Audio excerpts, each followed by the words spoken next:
Thank you, Giedion, for that wonderful introduction. It is quite a pleasure to be back here at the AA after some time, and in many ways it hasn't changed. The sort of liveliness and activity of the place is really extraordinary to come back to. Well, this evening I hope to speak. Actually, I don't know if you want. You can keep the lights on or however you want to do it. There won't be slides for a while. And then I guess I'll do them myself. But this evening, I hope to speak about really just one idea, just one, and an idea which is, in a sense, reducible to only one word when it is seen through the outlines of an historical map, and the kind of map that I'm going to try to construct for you in part today, a map connecting a variety of disciplines, including architecture. That idea and that word is organization. And it's a term, organization is like, you'd say it's a term which is certainly laden with both historical and theoretical significance. To put it maybe in the most obvious way possible, with the problem of organization, one is confronted, as always, with the inseparability of history and theory, something that is, I think, occasionally forgotten in architecture, particularly with respect to the exceedingly earnest reception of some of the material that I will investigate. I'm referring particularly here to the reception of Deleuze. But in order to try to make sense of this, and in order to speak historically and theoretically about the idea of organization, I'm going to first have to try to follow its links to other ideas and other terms like control, communication, organism, and machine. In fact, control and communication in the organism and the machine was the subtitle that mathematician Norbert Weiner chose for Cybernetics, his 1948 text that was to become a cornerstone in the literature of the interdisciplinary research program of the same name. Weiner's notion of control emerges from his delimitation of successive historical epochs in relation to certain key technologies. The 17th and early 18th century being the age of clocks. I mean, you've heard this before in many ways, I think. The late 18th and early 19th century, the age of the steam engine, or the thermodynamic age, and the 20th century, that of computers, communication systems, and servo mechanisms, technologies of feedback-driven regulation and control. Well, 40 years later, a similar observation was made by Gilles Deleuze, with one significant difference. For Deleuze, as for his colleague Michel Foucault, observable parallels between technological and historical processes are based not on the instrumental effects of technology in the socio-cultural domain, as was in many ways implied by Wiener, as we'll see, but on the mutual imbrication of technology and society in relations of power and knowledge. Here's actually a quote from Deleuze from a brief text that I think isn't very often read in architecture called Control and Becoming. It's actually a conversation with Antonio Negri. Here's Deleuze, quote, "One can of course see how each kind of society corresponds to a particular kind of machine, with simple mechanical machines corresponding to sovereign societies, thermodynamic machines to disciplinary societies, cybernetic machines and computers to control societies. But the machines don't explain anything. You have to analyze the collective apparatuses of which the machines are just one component. Compared with the approaching forms of ceaseless control in open sites, we may come to see the harshest confinement as part of a wonderful, happy past. The quest for universals of communication should make us shudder." That's the end of the quote. Invoking as it does the Foucauldian episteme, or what Foucault calls the total set of relations that unite at a given period the discursive practices that give rise to epistemological figures, sciences, and possibly formalized systems, Deleuze's periodization, which is again a familiar one, from sovereign societies to disciplinary societies to control societies, belongs to an intellectual tradition sensitive to historical discontinuity, from Bachelard and Canguilhem to Foucault, who famously ended the order of things with the anticipation of a future conditional rupture when, as he put it, man would be erased like a face drawn in the sand at the edge of the sea. So, in order to approach this question of control in Deleuze via Foucault, we're going to first have to return briefly to the emergence. I'm just going to really kind of point to this more than anything else. The emergence of modernity in the late 18th and early 19th centuries when machines based on the conversion of energy to motor power came to occupy a privileged position within a modern energetics answerable to the second law of thermodynamics, through which bodies were theorized, diagrammed, and managed as fields of force. Here you can think of the later 19th century, the work of Etienne Jules Marais.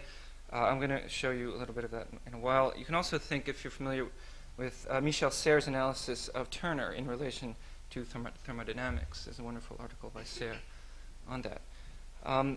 The same period also saw the emergence of biology as a fully codified science, which had rearranged the terms of the earlier debate between mechanism and vitalism into a new and multifaceted organicism. Indeed, by the early part of the 19th century, organization, or the pattern of relationships that binds the organs together and integrates their individual functions into a coordinated whole, had become a privileged term referring to the very conditions of possibility for life itself.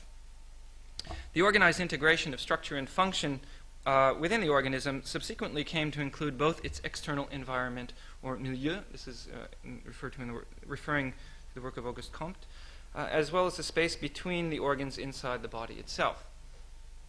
The resulting assemblage, a complex of successively bounded domains, one inside the other, was in general the organizational matrix through which the organism came to be seen as composed of interdependent parts working for the good of the whole. Moreover, as the totality of known organisms was simultaneously redistributed with Cuvier into 4 mutually exclusive branches on the basis of a common organizational plan, a shift in the organism's status was effectively coordinated around what we might call its spatiality, or what geneticist and historian of biology François Jacob calls the way in which living beings were arranged in space. From cell to milieu, the organism, as in the panoptic machines through which Foucault articulated the same epoch, everything was in its place. I really only mention and sort of point to all of this while skipping over the rather considerable consequences it had for modern architecture, in particular in the form of a functionalist organicism, only because precisely this notion of organization, or some sort of general sense like that, was subject to revision with the emergence of cybernetics, communications theory, and systems theory during the middle of the 20th century. A shift that we must recognize if we are to approach the concatenations of social, biological, technological, and aesthetic space in which architecture has remained implicated throughout the 20th century. Again, there are already some hints in Deleuze. Extrapolating from the Foucauldian, basically what I'm trying to do here is kind of highlight the relation between Deleuze and Foucault, or in a way to read Deleuze through Foucault in some of these citations. So I think it's sort of illuminating with respect to this problem. So extrapolating from the Foucauldian schema, Deleuze inquires in his book on Foucault about what he calls a formation of the future, a formation belonging to the Nietzschean Superman, who presides over both the death of God and the death of man. Although Deleuze is scarcely more specific than Foucault from an historical point of view, he does give the outline of an argument that pivots around the regrouping of life and labor comparable to that of language in the form of structural linguistics described by Foucault in The Order of Things. In Deleuze's words, quote, biology had to take a leap into molecular biology, or dispersed life regroup in the genetic code. Dispersed work had to regroup in third-generation machines, cybernetics, and information technologies. End of the quote. But if the dispersal and regrouping of epistemological containers like humanity or the organism has also been of some consequence for architecture, we must nevertheless proceed with caution on a number of fronts. First, it is important to recognize that architecture only really appears in disguise, somewhat in disguise, within the Foucauldian problematic, most prominently in the form of institutional structures like the prison or the hospital, whose own history within the architectural discipline was left for others to consider, as is well known.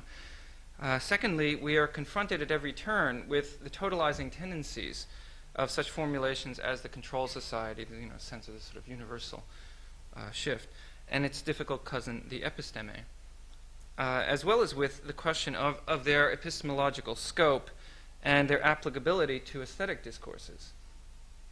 For example, to the list of dramatic discontinuities identified by Foucault and after him Deleuze, we must juxtapose the stubborn continuity of something like modern architecture, if we are not to risk indifference to the rehabilitation of modernism during the same post-war period that saw the destabilizing dissemination of cybernetic thought along a variety of channels. So in order to avoid this sort of reductiveness, it's worth recalling briefly here Foucault's notion of the archive. More than a mere collection of texts and objects, this notion encodes the very conditions of possibility for both discursive and non-discursive knowledge, steadfastly linking through both etymological and theoretical affinity the archive and its logic in the term archaeology.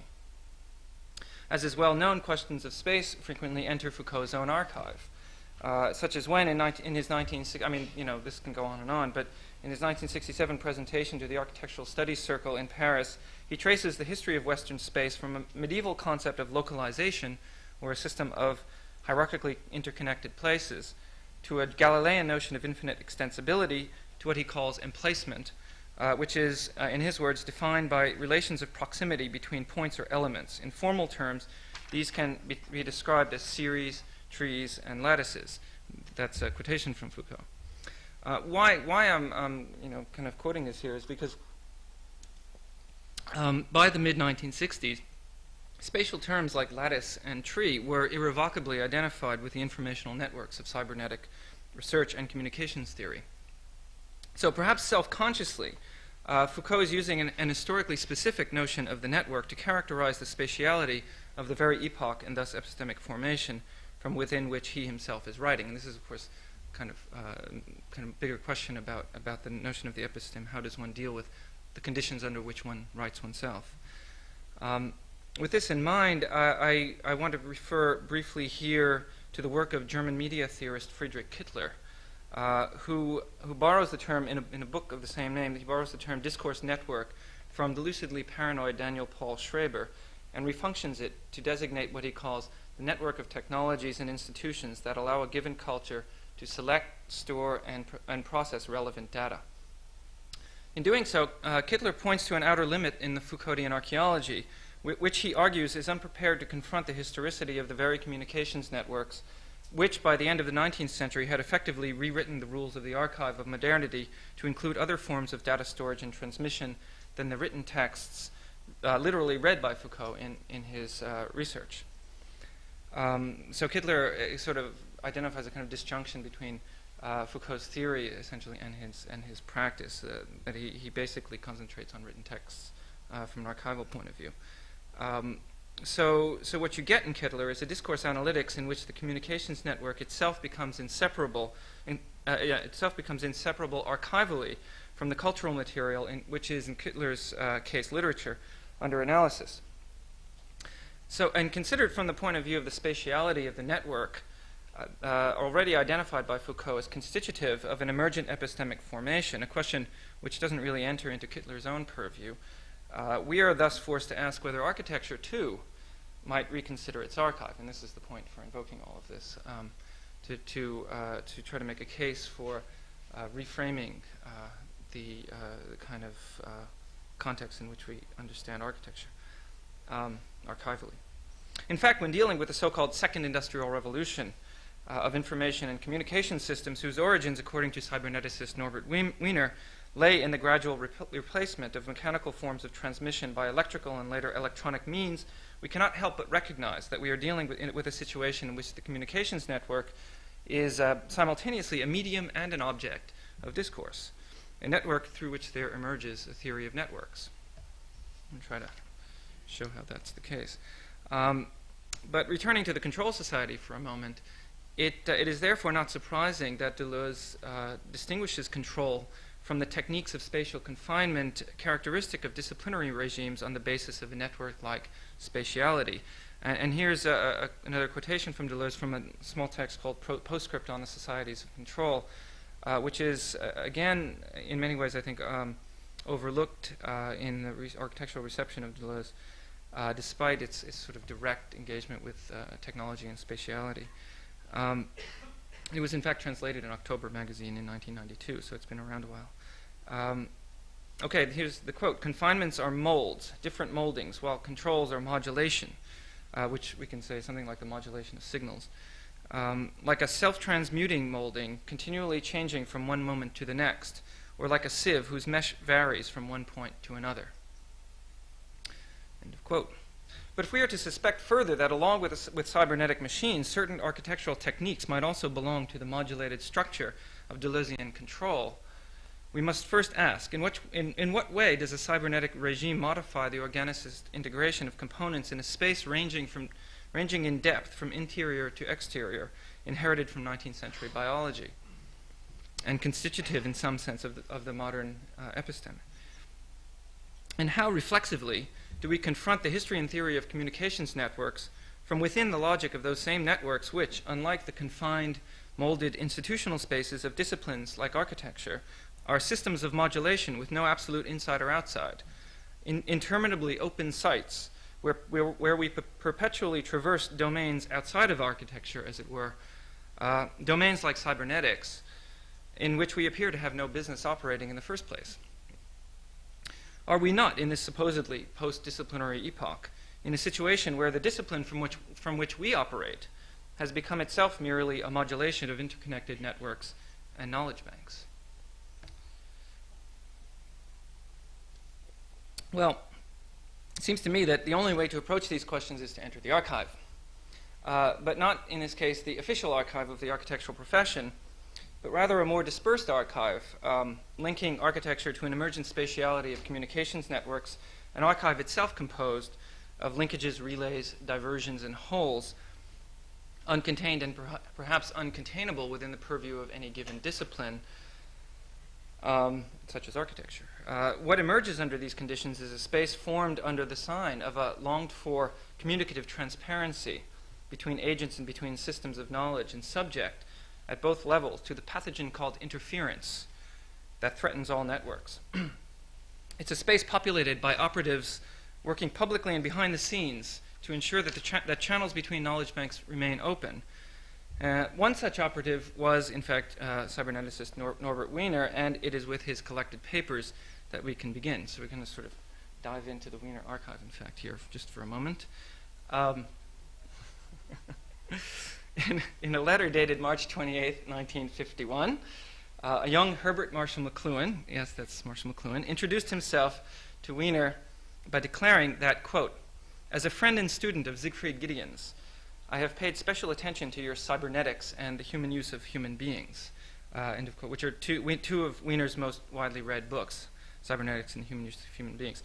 So given the free use McLuhan would later make of cybernetic principles in his own work, it's not surprising that he should have contacted Wiener at this early date. But what may be surprising is that he uses Giedion's name as a reference. But, you know, however, a year before McLuhan's letter, Giedion, too, had corresponded with Wiener, thanking him for the opportunity to attend a meeting of the Inter-Science Committee at MIT. Wiener taught at MIT. Before which Giedion was later to speak. And this letter expresses Giedion's comfort in finding that ideas that he believed related to his own were being explored simultaneously in Wiener's circle. So here's the sort of beginning of this little map. And, you know, we have to ask kind of like what's going on in this little constellation of Wiener, Giedion, and McLuhan. Well, first, some context, beginning with Giedion. Of course, in Mechanization Takes Command, a contribution to anonymous history, researched and written in the United States from 1941 to 1945 and published in 1948, Giedion had conducted a series of case histories, as I think you know, of mechanical objects and systems by then common in all aspects of everyday life, while expressing grave doubts as to whether mechanization, having taken command, could be effectively controlled. It was for him as if machines had acquired a life of their own, as if they had become capable of organizing themselves, threatening to overtake the entire human enterprise that had produced them. Like many of his contemporaries, Giedion associated this sense of runaway mechanization with the dark side of scientific progress, supremely manifest at Hiroshima and Nagasaki. He thus emphasized the necessity of controlling mechanization by subordinating technological production to what he called human needs, the need to maintain bodily equilibrium by satisfying biological requirements such as food and shelter, as well as the need to adapt to the constant change brought on by scientific and technological progress. The satisfaction of both the sort of biological and the sort of cognitive, would result in what he called dynamic equilibrium, a balanced state of flux and interchange between the individual and environment based on a new holistic understanding of the human body. According to Giedion, the prime agent of this equilibrium was to be a new human type, a man in equipoise, capable of balancing irreconcilable forces. The man in equipoise is a quote from Giedion. As confirmed by the list of scientific evidence he appends to his proposition, Giedion's notion of equipoise turns primarily on the physiological principle of homeostasis, which refers to the body's ability to maintain certain functions such as temperature in a steady state and to restore its internal processes to equilibrium following moments of excitement or disruption. Extrapolating from the biological to the technological domain, Giedion's equipoise and dynamic equilibrium essentially invoke organic homeostasis as a model for the restoration of balance in an environment overrun with machines. Well, the same year, 1948, that saw the publication of Mechanization Takes Command, also saw the publication of Norbert Weiner's Cybernetics, the first systematic exposition of the research Wiener and others had been conducting on parallels between communications networks and the human nervous system. The homeostatic research cited by Giedion represented an important precedent for this analysis, for this hypothesis, which explains, I think, in part, Giedion's recognition of an affinity between his own work and that of Wiener.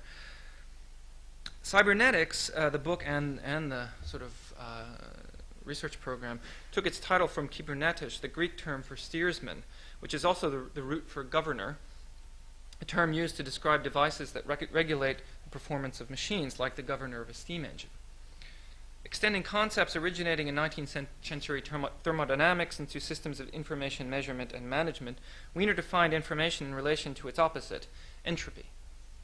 The second law of thermodynamics holds that the overall level of entropy or disorder tends probabilistically to increase in any closed system. And Wiener proposed that, like energy, the amount of information, or negentropy, as he called it, within a system is subject to a similar process of breaking down and leveling off, also measurable as entropy. Conversely, the degree of anti-entropic organization in cybernetic systems is regulated through feedback, a continuous cycling of information obtained by artificial sense organs back into a system to correct its course, consolidate its form, or modify its output. And you can think of a guided missile or something like that in that context. Wiener had developed his theory of feedback through wartime research on electromechanical systems designed, in his words, to usurp a specifically human function. For example, in an early wartime project for an anti-aircraft firing mechanism, Wiener proposed a device capable of obtaining information on the position and velocity of the aircraft and making the necessary calculations regarding its trajectory, a task previously performed, by the way, by an individual known as a computer, and anticipating and factoring in the pilot's future behavior. So it would sort of track, the trajectory of the aircraft and sort of probabilistically calculate its position and fire in that direction. Never was actually built, but this idea Wiener didn't build it, but this idea of machine-to-human and machine-to-machine feedback that's contained in this proposal became central to Wiener's general science of communication. Cybernetics further postulated morphological and functional parallels between the human nervous system and early information processing devices by comparing, for example, nerve synapses to vacuum tubes. In that sense, the feedback loops and servo mechanisms on which Wiener had been working at the same time that Giedion was writing Mechanization Takes Command represented quite literally the components from which the new type of man announced by Giedion could potentially be assembled. Of course, the new man and his organs were a familiar topic in avant-gardist discourse since the 1920s, including that of Giedion's friend László Moholy-Nagy, who had long advocated conscious self-adaptation to technological advances in the form of a new vision. This is Moholy-Nagy's work at the Bauhaus and then extending forward in the United States at the Institute of Design in Chicago. For Moholy-Nagy, the ubiquity of rapid movement in all aspects of modern life necessitated a biological adaptation of the human visual apparatus aided by experimental photography in order to process visual information moving along more rapidly than ever before, as was also the case with Wiener's anti-aircraft apparatus, with its proposed replacement of the human computer with a technological device. The chronophotography of Maré represented one point of departure from Moholy-Nagy, and again I'll show you images to remind you of that in a little while. In his own aesthetic experiments with the human sensorium, while Giedion identified Maré's documentation of the body as an integrated assemblage of functional vectors working in harmony as a basis for the links between science, social organization, and aesthetics developed in his chapter on the time and motion studies of Frank and Lillian Gilbreth and Frederick Winslow Taylor, and their counterparts in modern art. Well, while he was in the United States doing the research for Mechanization Takes Command in the early 40s, Giedion also wrote prefatory remarks for a book called Language of Vision, a landmark effort to codify a new syntax for optical communication, published in 1944 by Moholy-Nagy's friend and colleague at the Institution of Design in Chicago, the artist and theorist Gyorgy Kepes. Kepes is K-E-P-E-S, and many of us have read Kepes without even, in many ways, remembering it or recognizing it. He was more or less ubiquitous, as I'm going to try to show a little bit during this time. In his comments, Giedion commended Kepes, who utilized numerous examples from contemporary graphic design and advertising for attempting to introduce principles of formal coherence into the images saturating everyday life. In fact, in his own introduction, Kepes sounded many of the themes that Giedion would later reiterate in Mechanization Takes Command, lamenting, for example, the chaotic disorganization and formlessness of modern life. I mean, this is a kind of ongoing theme, and in many ways it still is today, and calling on the syntax of modern art to assist in the organization of technologically mediated optical experience in the name of, again, a dynamic equilibrium. What you have basically in Kepes is a kind of correlation of the destabilization of, enacted by war and the destabilization of the consumerist proliferation of images. It's a sort of early version of information overload, which was also something that McLuhan was more or less obsessed with. In fact, a few years earlier, Giedion and McLuhan had met while McLuhan was teaching at St. Louis University, and McLuhan, by his own admission, developed an instant intellectual debt to Giedion. So when Mechanization Takes Command appeared in 1948, it immediately became an important reference for McLuhan in his own research into the technologically generated byproducts of modernity, published in 1951 as The Mechanical Bride, Folklore of Industrial Man, a text that loosely applied a theory of communication to the disorganized maelstrom of images and advertisements appearing in popular magazines. This is well before understanding media in the 60s. It was just at this time, in fact, in 1951, that McLuhan first approached Wiener in the interest of soliciting his opinion of that book, which had already been marked by McLuhan's encounter with Giedion, who had in turn met and corresponded with Wiener a year before. So this small temporary constellation had formed in that way. Wiener had also just published The Human Use of Human Beings, Cybernetics in Society, which is dedicated to elaborating his theses to a non-specialist audience. In this book, Wiener speculates on the capacity of the new machines referred to as communicative organisms to regulate social relations by supplementing human intelligence. And in doing so, he repeatedly invokes the analogy between biological organization and social organization that haunted the 19th and early 20th centuries, except that the organizational systems in question have now markedly changed.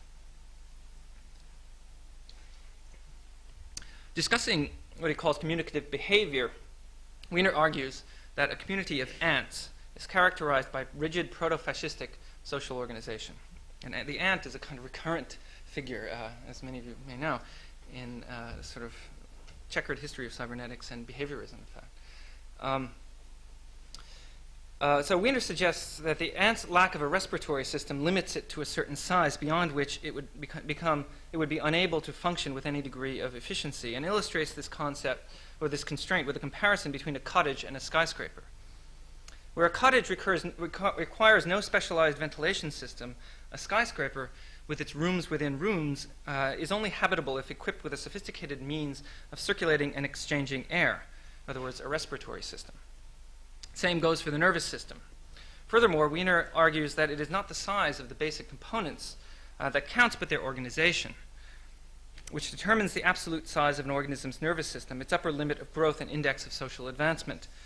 An organism's social potential, conceived in terms of its ability to organize into complex communications networks outside its own body, is thus measured as a function of the scope of its internal circulatory and communication systems, which is in turn a function of their own organizational complexity. The original analogy between the social and biological organism is thus in a way collapsed as the two become directly linked as part of the same network.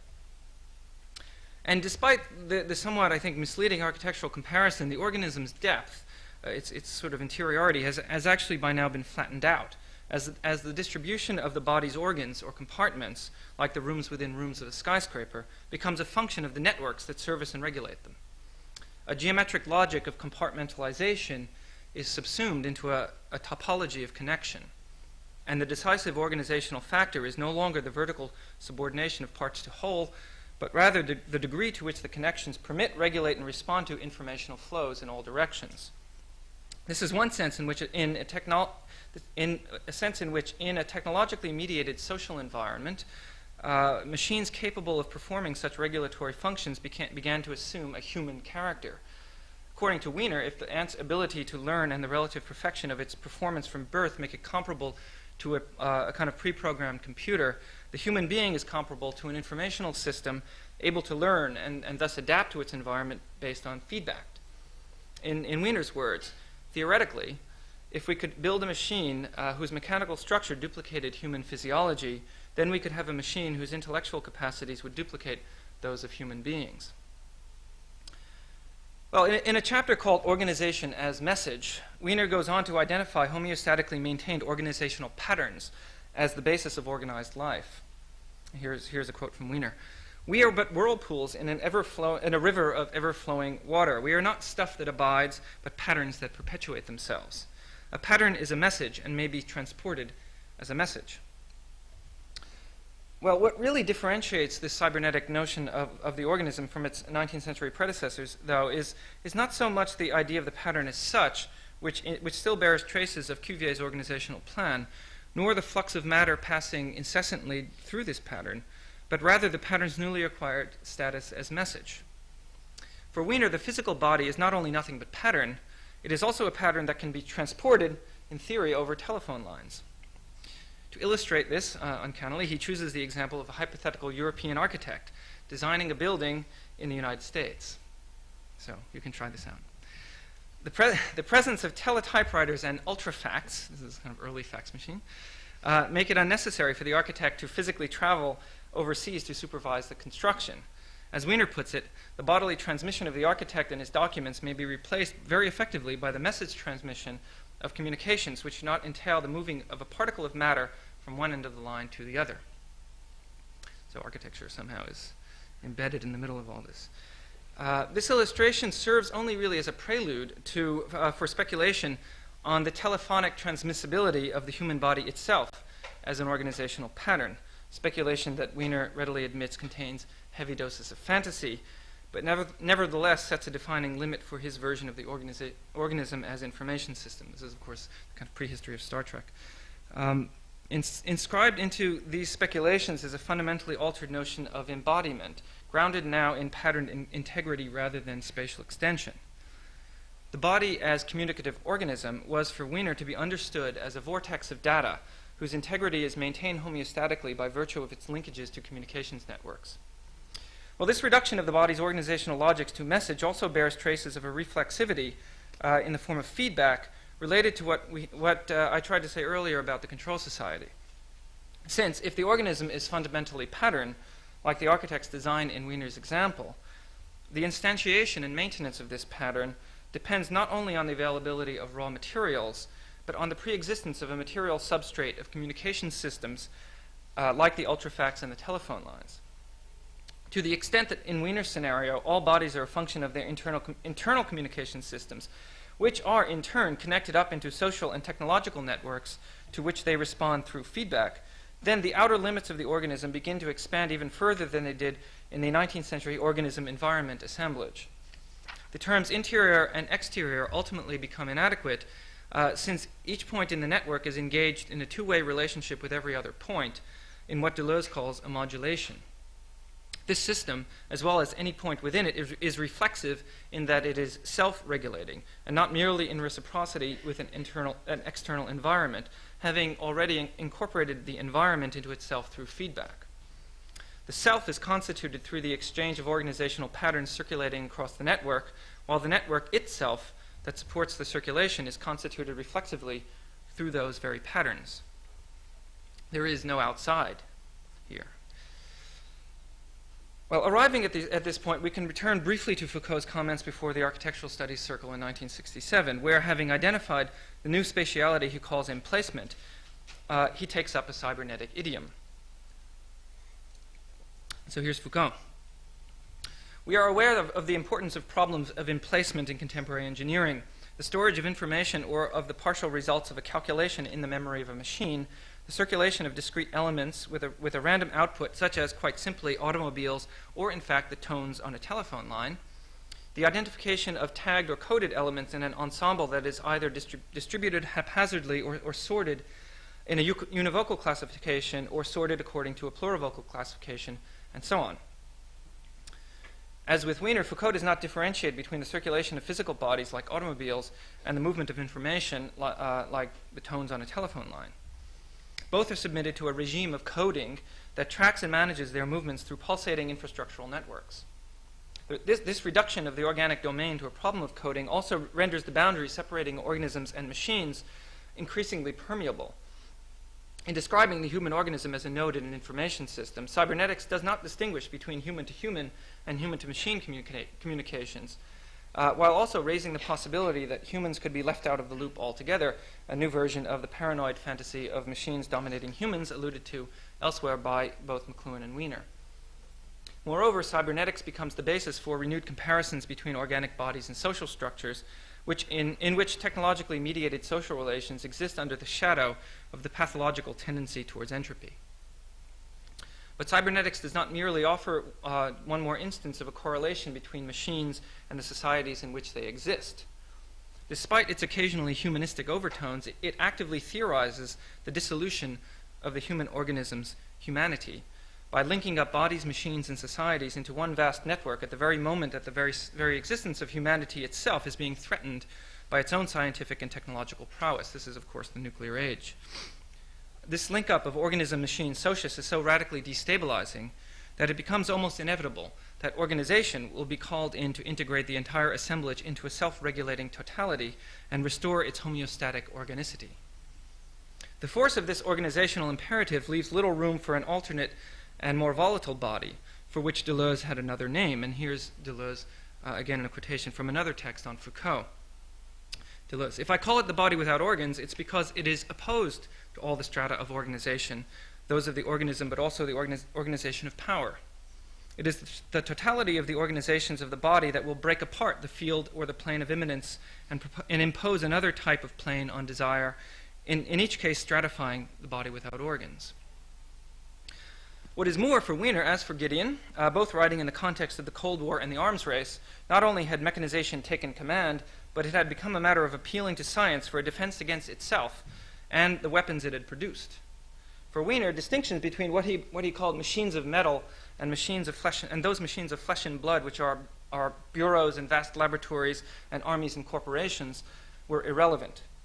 Instead, his Human Use of Human Beings, a title that further encodes the reflexivity of the entire situation, entailed steering the organized human machines that he was helping to design back towards the rapidly receding horizon of their supposed humanity. This humanity, characterized by total communicational transparency, was to be reconstituted as a biosocial organism protected by its organizational robustness from weapons which are themselves produced and deployed by highly organized machines of metal and machines of flesh and blood, since, in Wiener's words, the effect of these weapons must be to increase the entropy of this planet until all distinction of hot and cold, good and bad, man and matter have vanished in the formation of the white furnace of a new star. With this in mind, we can now consider the peculiar moment, I'm going to need the lights to get down, when urbanism makes an appearance in Wiener's public career. But first, I've got some images just to remind you of some of the things I've been talking to. Can we hit the lights? So, okay. First, here's I'm trying to go through these kind of quickly, but this is a image from Giedion. It's just one of the many images from Giedion Mechanization Takes Command. This is an apparatus for catching and suspending hogs, a so-called disassembly line. Giedion, of course, identifies the manipulation of the organism as the kind of origin of the assembly line. This is from the late 19th century. Oops, I turned. Here is a device from also shown in Mechanization Takes Command. This is one of Maré's devices. This one for recording the movements of a pigeon's wing. Kind of an elaborate apparatus. Again, it's about the kind of measurement of the organism's own performance, and of course towards picked up in things like this. Or not this. This is again Mare, the mapping of the movement of a frog's leg. This is 1868. But then picked up by the Gilbreths, Frank and Lillian Gilbreth. This is again from Giedion. This is a sort of what they call a cyclograph. This is an expert surgeon tying a knot. They're, of course, trying to understand the sort of optimal movements, kind of proto-ergonomics. And of course, Giedion's own comparison of all these things with activities in modern art. Duchamp, of course, is the favorite reference. Mare, Muybridge, and Duchamp. And here's an image from Moholy-Nagy.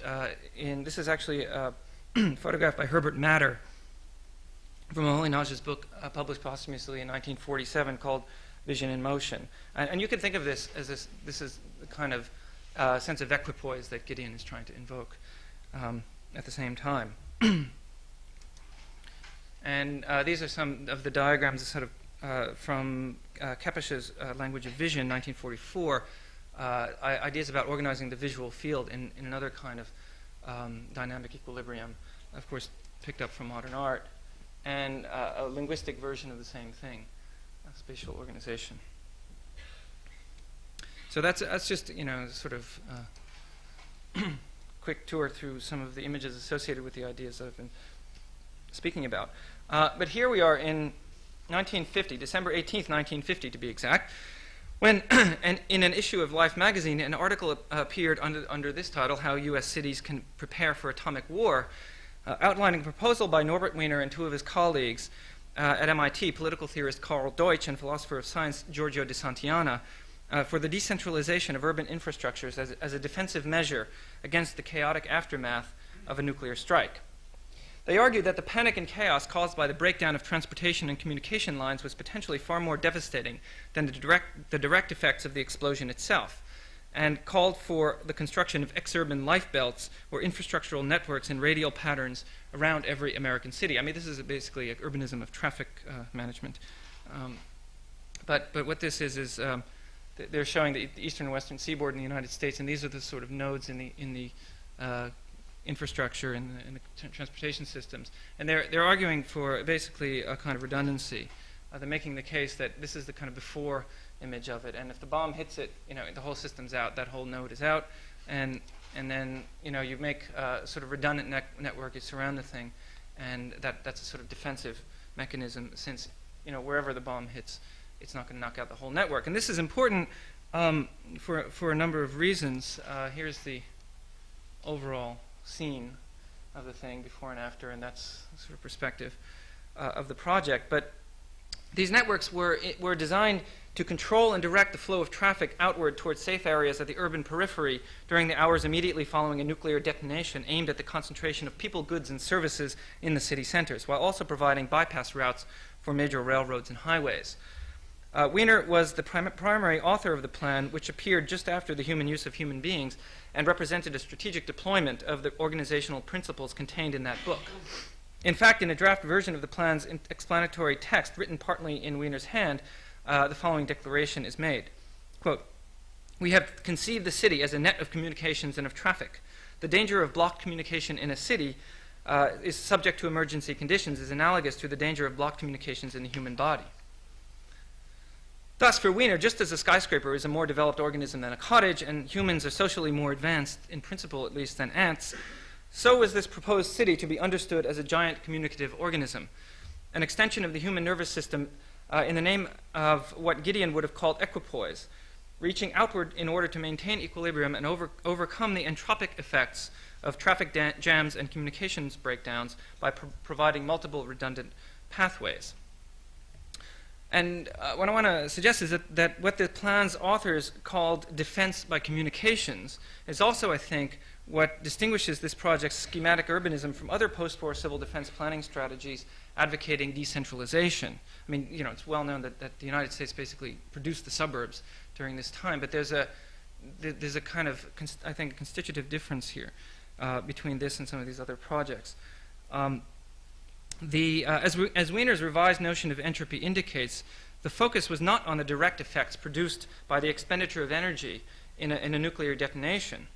In fact, they basically assumed that everybody would, within the radius would die, but rather on the ensuing interference in communicational flows. And it's actually the vivid description of the kind of brutality with which people will treat one another after one of these explosions is actually, it's cut out of the life text, but it's in the archive. I didn't bring it with me.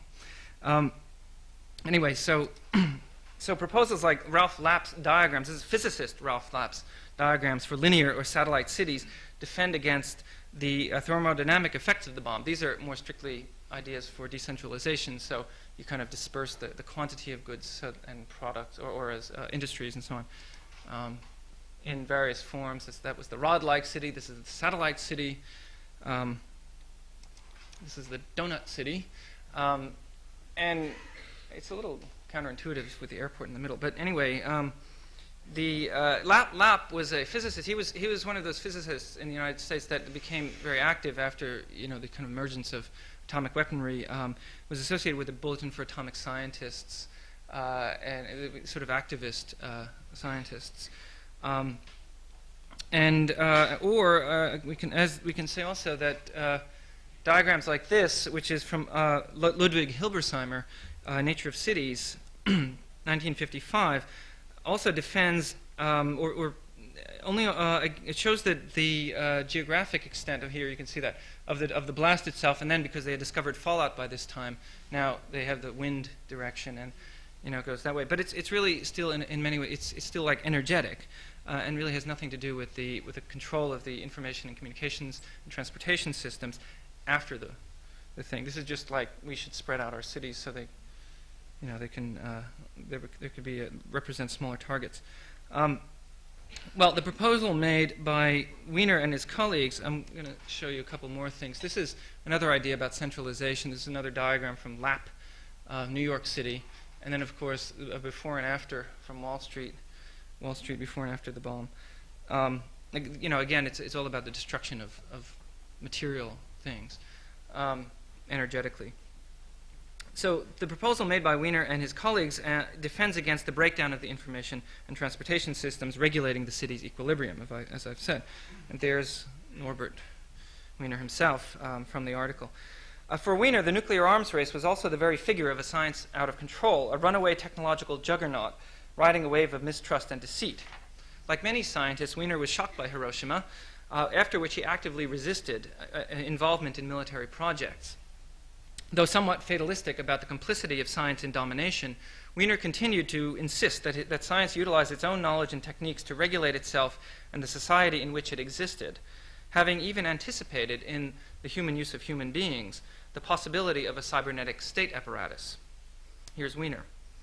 We may even dream of a time when the machine à gouverner, which is the cybernetic machine, may come to supply, whether for good or evil, the present inadequacy of the brain when the latter is concerned with the customary machinery of politics.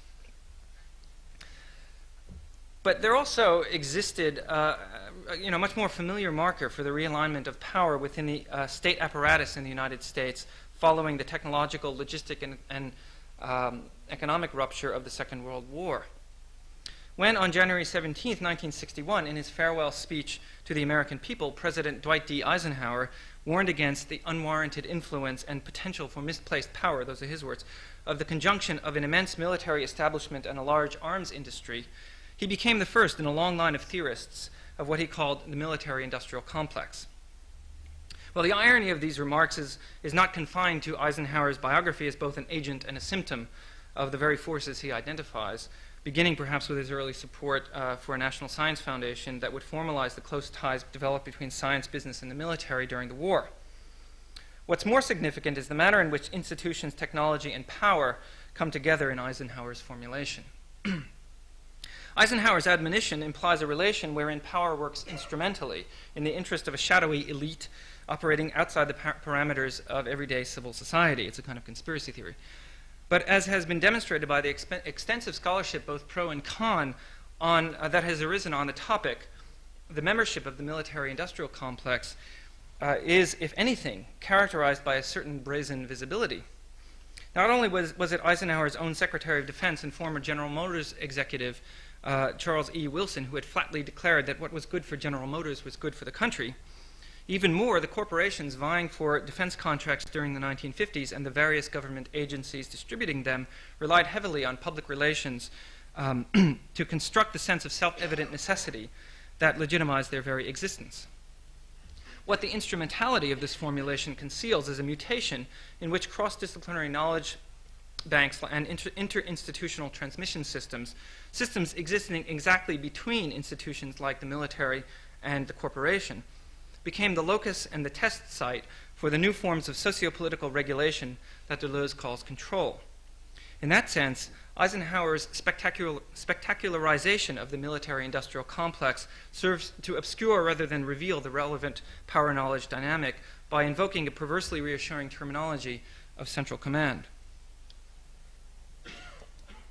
Among those most often credited with contributing to the resonance of such terminology is the sociologist C. Wright Mills, who, in The Power Elite of 1956, announced and denounced the existence of an increasingly centralized concentration of power at what he called command posts within that stratum of American society occupied by corporate executives, military warlords, and political leaders.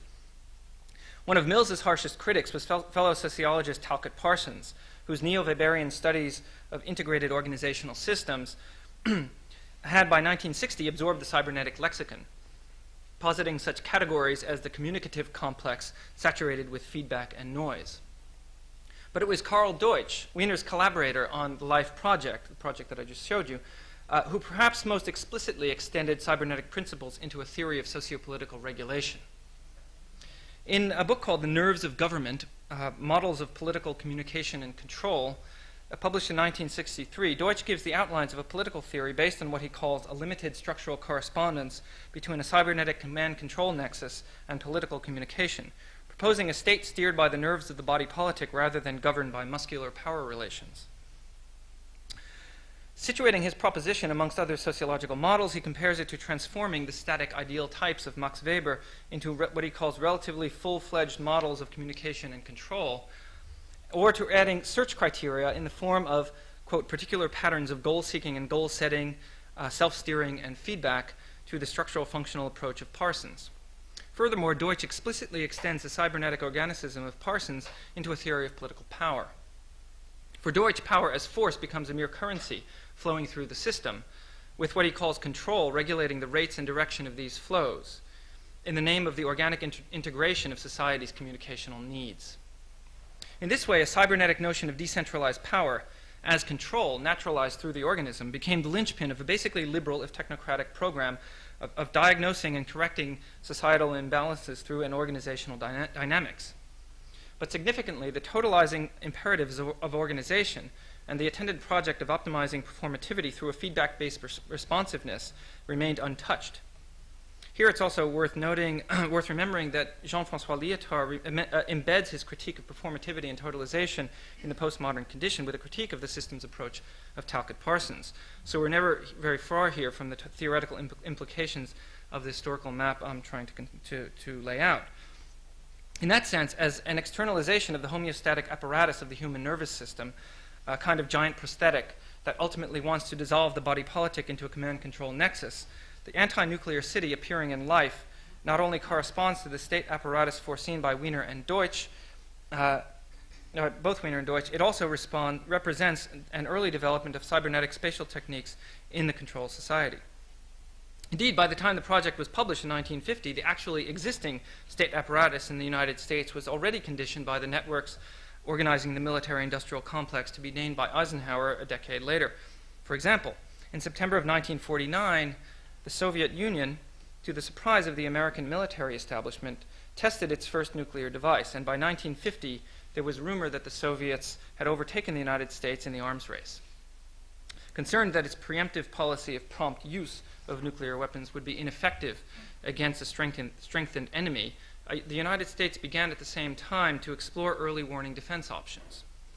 The result was a comprehensive computer-controlled air defense network called the Semi-Automatic Ground Environment, or SAGE, utilizing methods of so-called real-time control prototyped by IBM in its Project Whirlwind computer system. And here we have some artifacts of SAGE. This is a press conference in 1956 announcing it. And yes, that is a Buckminster Fuller radome right there. Architecture is always in the middle of these things. This is basically how SAGE worked. It's a communications network with this sort of black box called the direction center at the middle, or at a node in the network, and everything is flowing. Input/output is flowing through this box. This is the box. This is one of them. Yes. And this is what's inside. Big computers, yeah. And people with computers. This is a man-machine interface, of course. This is these are the actual control stations that these people are working. You can see how the whole thing works. This is, in a way, these kind of diagrams are really what is meant by the term architecture when one is talking about computer systems. It's sort of formal logics rather than physical shapes. Here they are at the controls. They're monitoring. And these are, this is what they're looking at. This is what's called a situation display of the New England coastline. So this is the kind of output that was being manipulated by those light guns that you saw. Well, implementation of SAGE required the combined efforts of the U.S. military, IBM, Western Electric, Bell Labs, MIT's Lincoln Labs, the RAND Corporation, and many others, with many technical innovations in the areas of computer hardware, software, interface, and networking, including digital transmission over telephone lines. This entire assembly was described by one Air Force colonel as a servo mechanism spread over an area comparable to the whole American continent.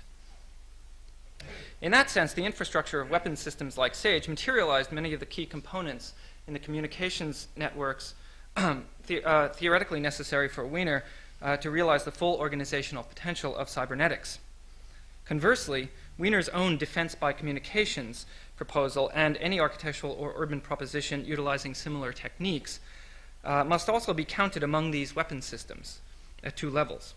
It uses many of the same strategies: decentralization, redundancy, information management, feedback, to defend against and regulate the entropic effects of the imminent atomic catastrophe that constituted the primary justification for the collaboration between science, industry, and the state, embodied in the very idea of the military-industrial complex.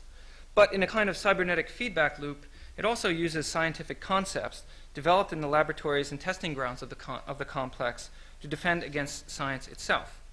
The project's dream of communicative transparency maintained by a network of roads, highways, train lines, and telephone wires constitutes a defense by communications, not only against the bomb, but against the specialized incommunicative discursive environment that created it.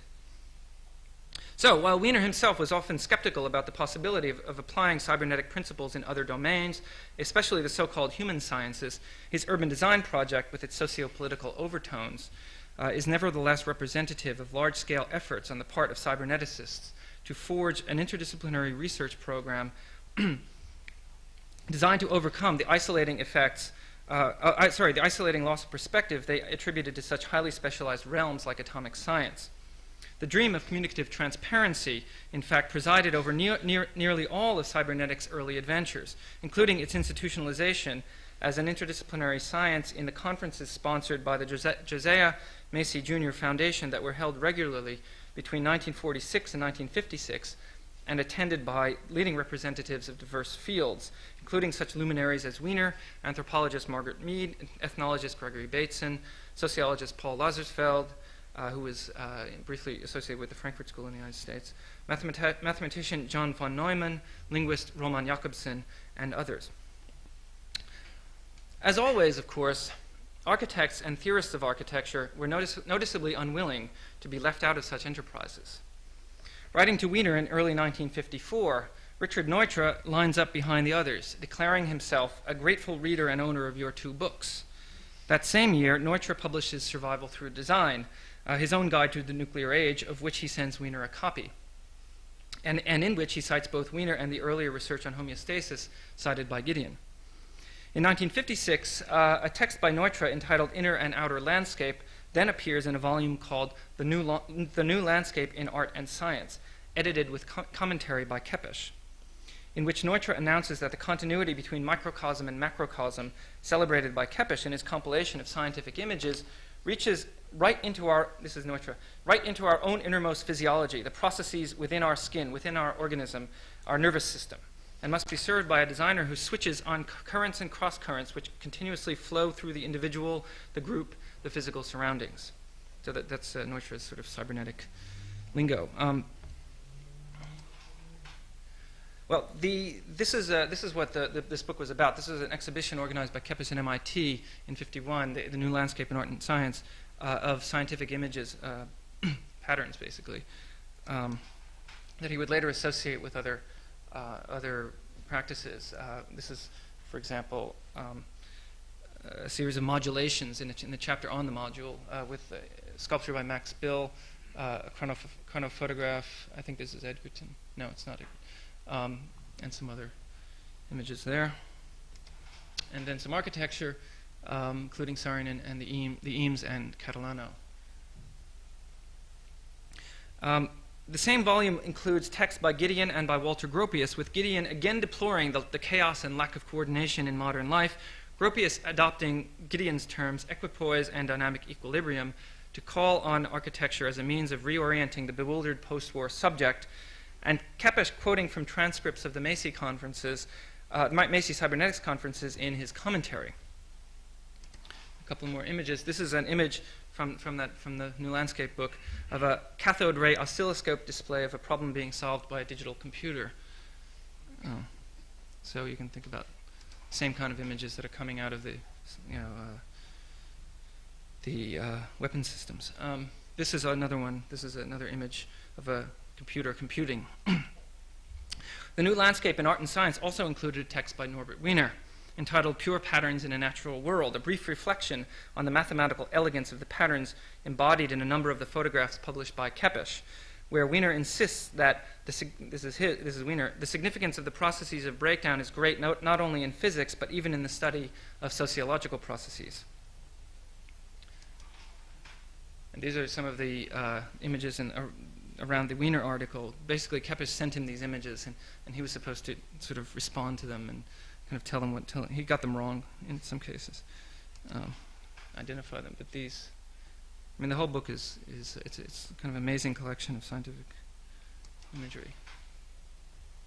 Yeah, okay. More patterns. Well, upon receiving Wiener's text in mid-1951, the text for this article, Kepes wrote back enthusiastically, requesting that Wiener elaborate further. Wiener refused, and Kepes apologetically tried again, declaring to no avail that he hoped that Wiener's contribution could become the focal point of the entire book. There's no real time to go into it here, but I really want to insist that Kepes was one of the most important proto-architectural theorists of the period, and these comments like this indicate, in turn, the central role played by cybernetics in his own discourse.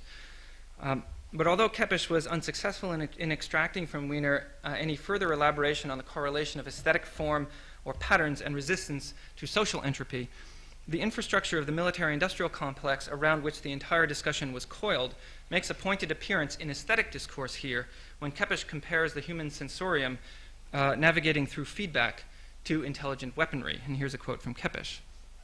Quote, "We ourselves are self-regulating systems. When we put out our hand for an apple, our movement sends back to us a continuous indication of where we are. Similarly to the guided missile, we continuously correct for error as we seek our destination." End quote.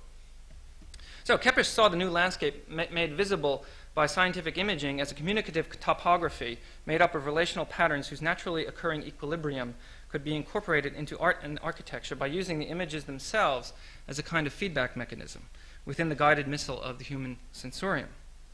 This belonged to what Kepes called a shift from thing-seeing to pattern-seeing, where the body into which that sensorium was embedded was decisively flattened, and this corresponds to what we have already seen with Wiener.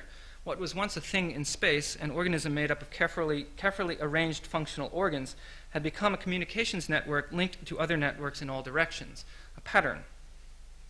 This reduction to the degree zero of organized patterns also sought to resolve the conflict implied by the conjunction of art and science in Kepes' title.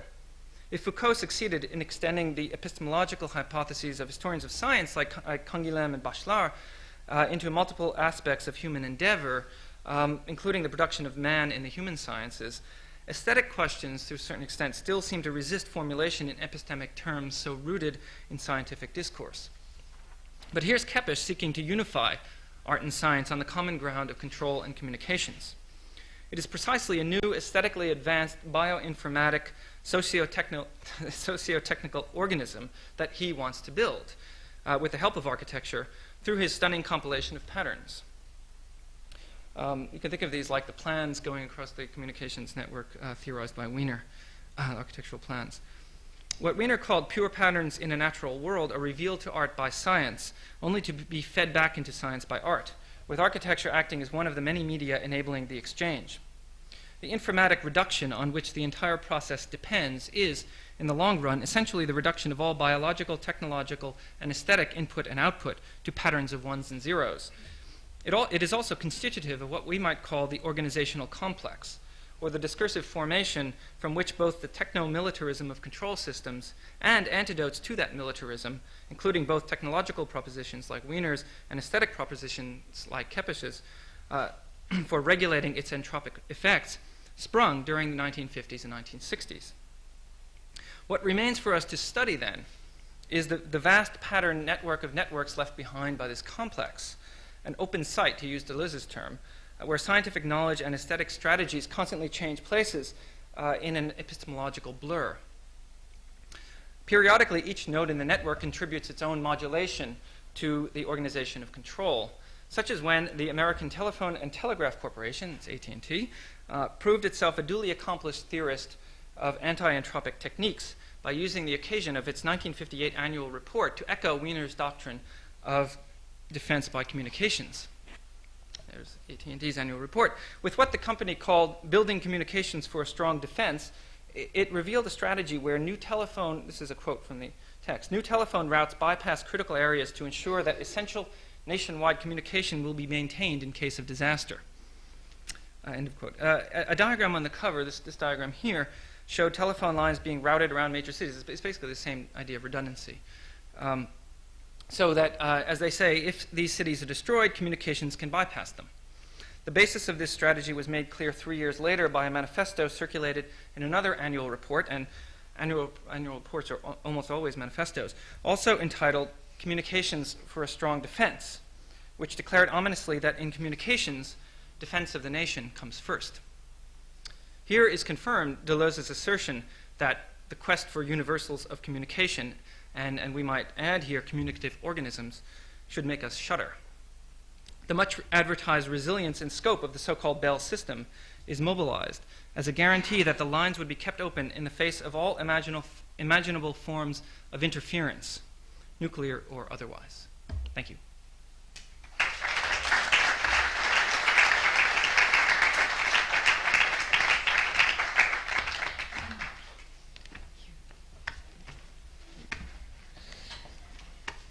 They're gonna run away.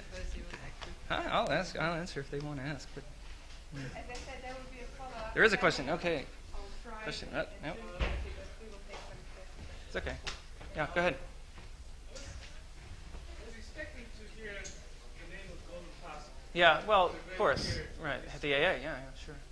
And the reason why I mentioned about him is that probably it's not the purpose of your lecture tonight. Yeah. You left out the last 20 That's right. 20 years. Yes.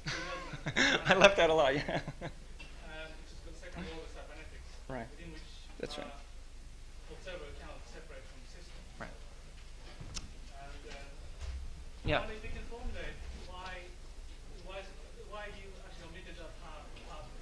As far as social organization is concerned, Yeah. the contribution of cybernetics in the last 20th century is the most important thing. And maybe morphogenetics. Yeah. Well, yeah. I mean, of course, this is only like a small chapter in the history of cybernetics, and I'm not writing a history of cybernetics. That's maybe the first answer. But what was important to me here was to identify a certain kind of pressure point for architecture, where a kind of discourse that we might otherwise not associate, Giedion, for example, and Kepes, sort of humanistic efforts to reconstruct the human after the war, encounters exactly this sort of machine logics that cybernetics is preoccupied with. Yeah, I mean, in 1961, there was a conference on self-organizing systems, which inaugurated more or less what the so-called second-order cybernetics. And this kind of terminology has repeated today. I mean, this is very well known.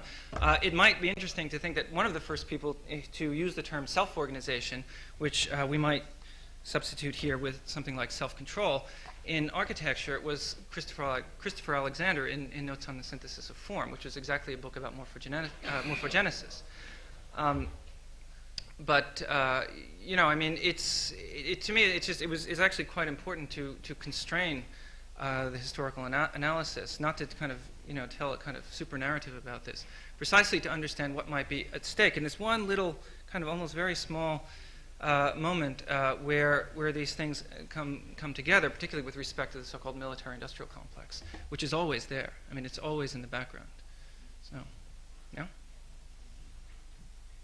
Can I ask, I mean, I'm not quite sure how to kind of formulate the question. I mean, if we could start from the kind of cybernetic take on national defense. Yeah. It seems to me that the contribution of cybernetics was always extremely dangerous. I mean, dangerous in a sense, more dangerous in a way than the military. Yeah, exactly. Because, as it were, there is something about cybernetics which poses the whole issue in terms of the survival of an organism or a system at whatever the maximum That's right. Absolutely. point Yeah. is. Absolutely. It's always confronted with a kind of external, at the lowest level, excitation, Right. at the highest level, kind of ultimate threat. Right. Right. And so it says the thing to do is to defend this system at whatever level becomes practicable during the struggle. Yeah. So, as it were, it's precisely this which kind of in the 50s and 60s leads to elaborate programs of civil defense, Right. but also to the kind of technology of essentially anti-missile missiles. Yes. Reflexive again. So Reflexive. in some sense, Yeah. you could defend your country. Now, it seems to me that is precisely the really dangerous kind of military moment Absolutely, in the yeah. Cold War. Right. There's essentially, kind of safety in the Cold War is guaranteed only through the destruction of what was known as MAD, mutual assured destruction, Right. where you have intercontinental ballistic missiles, and as it were, no further defense. Right. So quite rightly, even like Nixon and Kissinger realized from the 70s onwards that the only way to kind of actually have kind of negotiations to reduce the level of armaments is to give up your right to defend Yeah. New York Right. or Washington. Right, They say, yeah. by making yourself now, something about cybernetics can't understand that, or it can't bring that what you might call a politics based on sacrifice. Yeah. It's interesting. Briefly Yeah. speaking. Yeah. To this other kind of logic, Yeah. which is about the maintenance of the system Right. at its kind of highest level, which is sort of in the 20th century, wanting to survive in that way is one of the most dangerous things you can do. Yeah. No, absolutely. I mean, I agree. I mean, I would also. I mean, it's something else about this thing. One of the reasons I wanted to mention the annual report of AT&T is that the notion of the nation is somehow different here. It's maybe this is a way of indirectly responding to this, but the nation is almost kind of like produced in this discourse in a new way. When they say something like, in communications, the defense of the nation comes first. The nation acquires a kind of subjectivity, nation as organism, as system, that then needs to be protected through sacrifice, through this kind of mode, and in this way. At the same time, it constructs the other to the nation, because, of course, it's the emergence of terrorism. It's the kind of local kind of explosions that would pop up. That's the other thing I think cybernetics can't necessarily account for, or somehow it doesn't really sort of either anticipate or is different kinds of war, right? New kinds of war other than these things. In ways, after the end of the Cold War, what happens is that problem becomes internalized and you get the rise of the serial killer. Yeah, well, that's, Mark Seltzer's book about serial killers, it's all about, he quotes Kittler and, there's the whole thing about, he in fact argues for a so-called discourse network of 2000, which is, this totally open wound culture. And to a certain extent, I think that, the notion of the kind of transformation of the kind of the network as a kind of domain or a space in which inside and outside are like different problems than they were in the Panopticon or something like that, to me is a very important one. It's not easy. This is something that comes up in Seltzer also, but to think about this problem of spatiality. This notion of modulation, for example, that is on the one hand extremely liberating. This is of course one of the things you have in Deleuze also, that there's always a double-edged sword here, right? This whole thing is this shift, if you like, is on one hand liberating, but on the other constraining. He says it quite directly, and could actually be that the Panopticon is a kind of what we call the wonderful happy past. So, it's interesting that besides that, to me it's important that in architecture there's this notion of the reception of Foucault in that way, like through the Panopticon and so on, a kind of internalization of that discourse in architecture almost presupposes not presupposes, but it becomes the condition for another idea, the reception of Deleuze, as a kind of opening out of the space, of the enclosed space of confinement. But what tends to be kind of left behind is the idea that this opening out into the network is another constellation of power and knowledge, the control society. So, yeah. My question is more to do with the start. Sorry? All right. Yeah. Okay. Yeah. There's been some kind of connection in my mind about this period between cybernetics and the development of abstract art. That certain accounts of what happens in abstract expressionism seem to want to move the account of representation and the process of making painting away from a sort of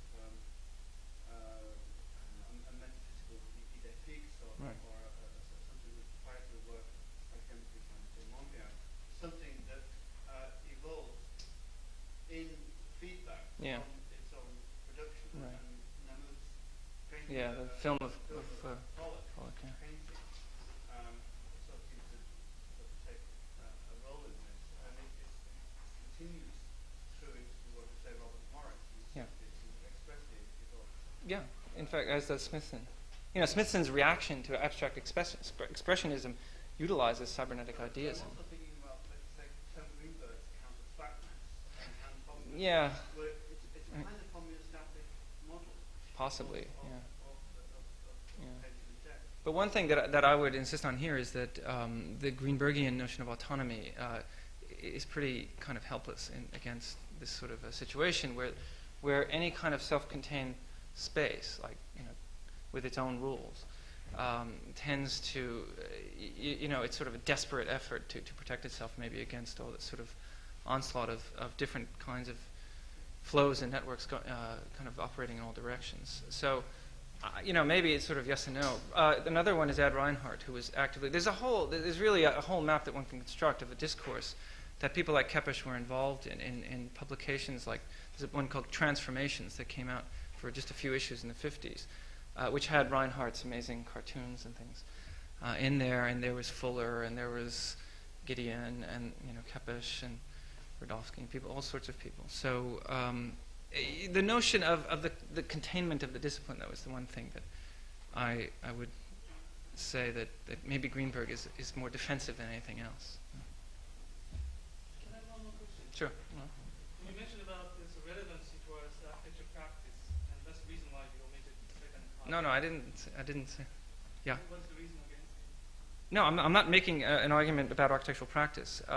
You can infer things, but the reason I omitted the like rest of the history of cybernetics is that that's not what I'm doing. It's pretty simple. It's just, to me, the kind of specificity of this particular moment is like interesting enough and demonstrates, at least, you know, I mean, you could disagree, but it demonstrates what might be at stake in this problem sufficiently as to be worth exploring in depth rather than, you know, a more narrative, you know, story there. I mean, certainly, I mean, knowing that coming to the AA, Gordon Pask is always going to be, you know, walking the halls in a way. So, Shall we take this as the last question? Yeah. I was overwhelmed by the length and the depth of your discourse. sorry, was it too long? Sorry. Too deep, yeah. Should have been flat.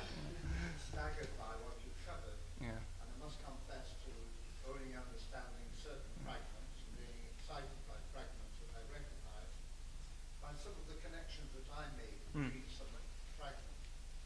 The intuitive response I have is that, in a sense, the history of cybernetics, the story to the present day, still has been relatively inchoate. You go back to the origins, and these were very primitive in relation to some of what I have perceived in more recent literature, reading and writing, which we've never mentioned. They are the theories of complexity and chaos, and the converging theories, ecological theories of the natural order, organism, Fritjof Capra's turning point, and his critical chapter called Life as System, and within that, the potential for the organization of human societies in ordered and self-managed ways, and on top of all that, prospect of a really sustaining democracy. Yeah, the idea, the kind of projection of cybernetic ideas onto democracy is a common one. Especially today, we have in America Stuart Kauffman at the Santa Fe Institute, another complexity theorist, who explicitly does this in a funny little book called At Home in the Universe. And that book, I mean, you know, the sort of popular reception of this is somebody like Kevin Kelly's book, Out of Control. I mean, I'm suspicious of all of that. I very directly will say that. No, because I think one has to just be a little more like critical. I appreciate and understand why that might be, but it's a bit like the double-edged sword that I was trying to invoke with Deleuze. That if you read Kauffman, for example, you know, the book is called At Home in the Universe, and the figure of the home repeats as a kind of unproblematic sort of idea about, you know, kind of ontological figure that's being essentially reconstructed in complexity theory. The argument is something like, well, we've finally figured out how to make order out of chaos. It's Capra. So things are all right after all. They're ordered after all. We are now at home in the universe. That's literally, you know, that's the title of the book. And you know, to me, it's a sort of well-meaning liberal project that as in all of the kind of interactions between science, business, industry, aesthetics, you only get partially to the core of the issue. You know what people like him, I think, and many of these people miss is what Deleuze calls control. The self-organization, you know, to me is nothing more than self-control in a way. It's, you know, when projected into the social domain. There are studies done all the time about the sort of new workplaces in which you don't need the panopticon in the same sense because people take care of themselves. They control themselves. There's just a sense that, you know, maybe it's even worse. You know, I mean, that's the whole thing. You know, so and they behave. It's a sort of idea, you know, of something like dress down Fridays or something in corporations. You don't need the suit. You don't need the whole performance because you're already under control in that regard. So to me, it's very important to kind of, you know, remember that and mark that that dimension of this without giving up on the liberative. I mean, certainly there are, you know, like in any form of knowledge, there's, you know, some kind of freedom. So. Thank you. Perhaps we can close tonight, and some people would like to pick up some of these issues. Yeah. There is a seminar on Friday at 8:30, and that's another chance to have a discussion then. Thank you very much. Thank you. Technical